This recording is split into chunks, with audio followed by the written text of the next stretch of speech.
मेरे प्यारे भाइयों बहनों सभी को मेरा दिनेश मिश्रा का नमस्कार। मेरा उद्देश्य प्रयागराज में एक बैंकेट हॉल ओपनिंग या मेरे पिताजी द्वारा निर्मित भाइयों के सहयोग से बनाया गया है। उसका मेन उद्देश्य पैसा कमाने की नहीं है। उसका मेन उद्देश्य है हमारे समाज, हमारे गांव, हमारे प्रयागराज वासियों के लिए अच्छी सुविधा कम पैसे में। जो हमारे यहाँ बैंकेट हॉल वालों की लूट मची है उसको कम करने की कोशिश में लगा हूँ।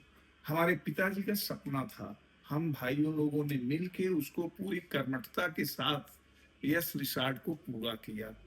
और उसमें जो हमारा रेट है, केवल इलाहाबाद से 20 किलोमीटर दूरी पे आप जाइए तो शायद, और जो बैंकेट हॉल वालों की लूट है उससे बहुत ही नॉमिनल, बहुत ही कम रेट में मात्र खर्च के हिसाब से बनाया गया। हमारा उद्देश्य पैसा कमाने का नहीं है। हम लोग इस बहुत से पिता का सपना होता है कि अपनी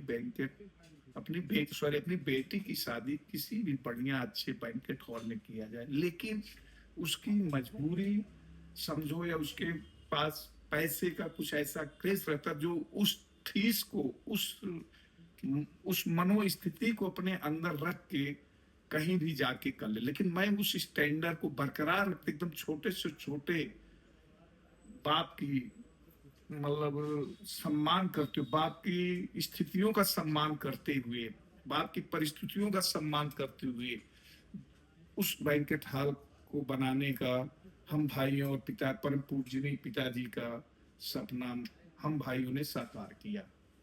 पिताजी ने बहुत ही मेहनत से उस बैंकेट हॉल को समाज के लिए बनाया गया है। और किसी भी तरह का हमारा उद्देश्य वो पैसा कमाने का नहीं, मात्र शहर से 20-25 किलोमीटर दूरी पे स्थित यस रिसॉर्ट सभी बच्चियों की शादी के लिए उपलब्ध है। उसमें 25,000 स्क्वायर फीट बिना पिलर के एक बैंकेट हॉल, 40,000 स्क्वायर फीट का सामने लॉन घास युक्त, फिर जनवासा के रूप में मैं 2500 स्क्वायर फीट का एक बैंकेट हॉल और दिया हूँ। 7 कमरे हैं, लैट्रिन बाथरूम, बड़ा किचन, पूरी सुविधा जो दे सका हूँ, मतलब अच्छी से अच्छी सुविधा के साथ उपलब्ध है। हम लोगों का यही योग है। हमारा बैंकेट हॉल का उद्देश्य पैसा कमाने का नहीं, पूरा एक बार वही बोलता हूँ, हमारा उद्देश्य है कि हम समाज की किसी भी तरह से कुछ सेवा कर सको। हम भाइयों लोग, हमारे परिवार के लोग मिल के कुछ सेवा हो जाए समाज की, बस इसी उद्देश्य से मैं और भी जो डिटेल है वीडियो के साथ अगले वीडियो में बना के आप लोगों के सामने पेश करूंगा। धन्यवाद।